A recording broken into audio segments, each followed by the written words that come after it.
A child who never truly lived never learns how sacred the vessel is. It should have never be damaged to the point where it becomes unrecognizable.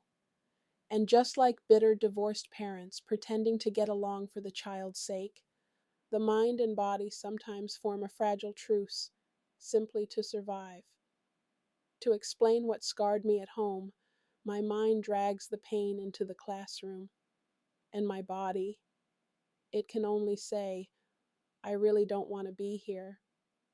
The future doesn't belong to those who seek to control others, whether in a classroom or within the supposed comfort of home.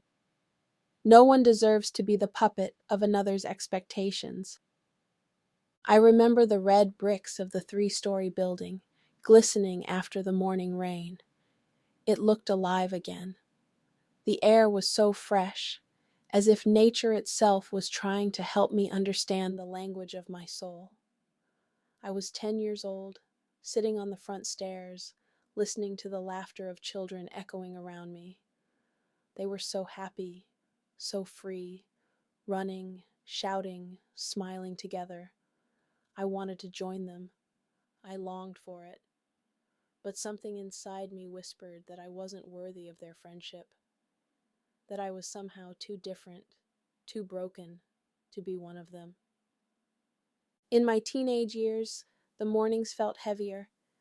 Every time I got on the bus, the same cruel soundtrack repeated. But something changed. The words didn't just sound the same, they cut deeper. As I walked toward my seat, I heard a boy whisper, "She's fat."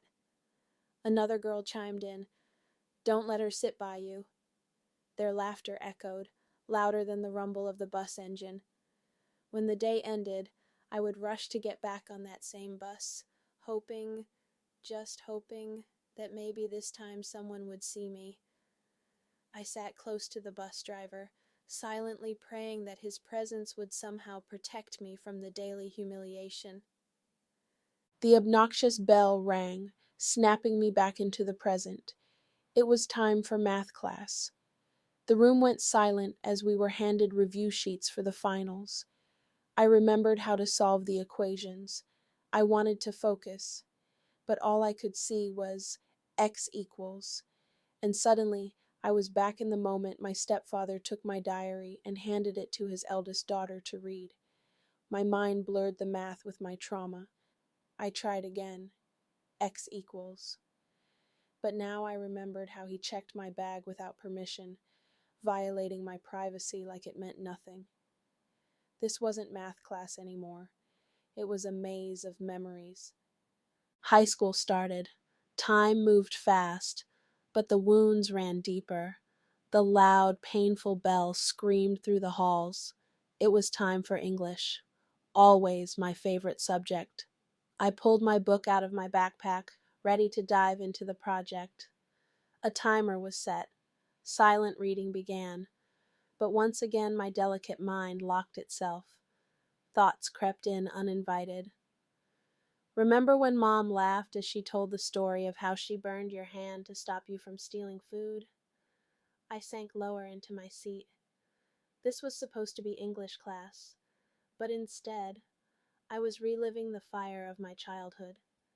Every second in school felt like a battle, but study hall gave a small sense of relief. The room was filled with at least 60 students from different places, different races. After signing in, I scanned the room and sat comfortably at a table with 2 other students. I had planned to finish tomorrow's homework during that hour. At least, that was the plan. But minutes passed, and suddenly I wasn't in the classroom anymore. I was inside myself, interrogated by the darkest corners of my heart. Then I heard it. A voice. Maybe we should end the life of the person who hurt you.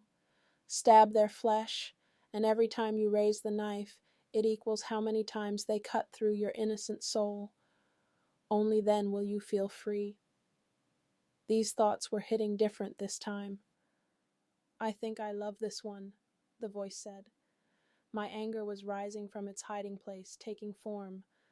I started writing down the details because, for the first time, I believed I might really do it. The darkness had taken hold.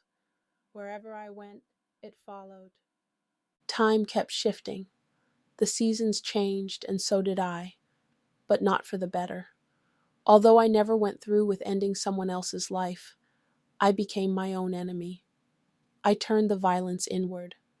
I became the one who inflicted pain. I was convinced, maybe it's better if I go. Every cruel word, every moment of self-doubt, every absence of love brought me here. Alone in a 2-bedroom apartment, with a knife in my hand, in a room I shared with my siblings.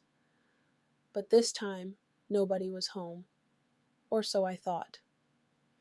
As tears streamed down my face, I cried out, "Why did my mom break me like this?" I always felt unappreciated, unseen, but I never spoke up, because I didn't know how. And I'll admit, nothing pierced deeper than my own mother calling me a whore at just 13 years old. That word, so heavy, so grown, for a child so innocent. I remember coming home from school, excited, offering my siblings the candy I'd received. My mother said coldly, "Don't eat her food. She probably sold her private parts to get it." My siblings were all under 12. I'll never forget the way my tiny heart shattered. Every word from my mother was like a thunderclap crashing through me. But why? I kept asking myself. That question haunted me for years, and it didn't end there. She called me a witch. She told people I was trying to poison her. She called family members, friends, anyone who would listen, and said I was disappointing, useless. She even told my younger siblings I had HIV, not because it was true, but to humiliate me. She knew I didn't have it. She did it to break me. One afternoon, the sun was setting behind a golden sky, beautiful and silent. I was 14, and depression had me by the throat. It was a feeling I had known since childhood, but this time it dug in deeper. The sunlight warmed my face, and yet my tears still fell. "What is life?" I asked the wind. "Why am I such a burden?" So in that room, I sat with the knife on my lap. I thought about where I should cut, what would be quickest, what would hurt less. Every possibility raced through my mind. "Just do it," I told myself. "Get it over with before Mom comes back from the laundromat." And just then, the door creaked open. My little brother, Isa, barely 2 years old, walked in. He looked tired and confused. I hadn't known he was home. When Mom left, she never mentioned him. He walked toward me, looked into my eyes as if he could see the storm raging in my soul. His little hands reached out and pushed the knife away from my lap. And then, we both started crying. I held him tightly, and I thought, how could I take away his big sister? That was the first time I ever felt I had a purpose. Stay alive for him. That day, I made a promise. I won't give up. Things will get better. But no one could have prepared me for the next time my mind would lock itself again. The rush of emotions that flooded me as a young woman tore through my soul, piece by piece. No book, no walk in nature could fill the void I carried. I would lie in bed, remembering elementary school. My mother once told me, "Don't be violent, because one day you might kill someone by accident. And if that happens, what will you tell God when you meet him?" That stayed with me. And somehow, suffering became the only reason I knew how to survive over and over and over again. Every inch of my body took damage. Now I'm 23 years old, still holding the behaviors of a child. And in the depths of my pain, I whisper to myself, where was God when I needed him?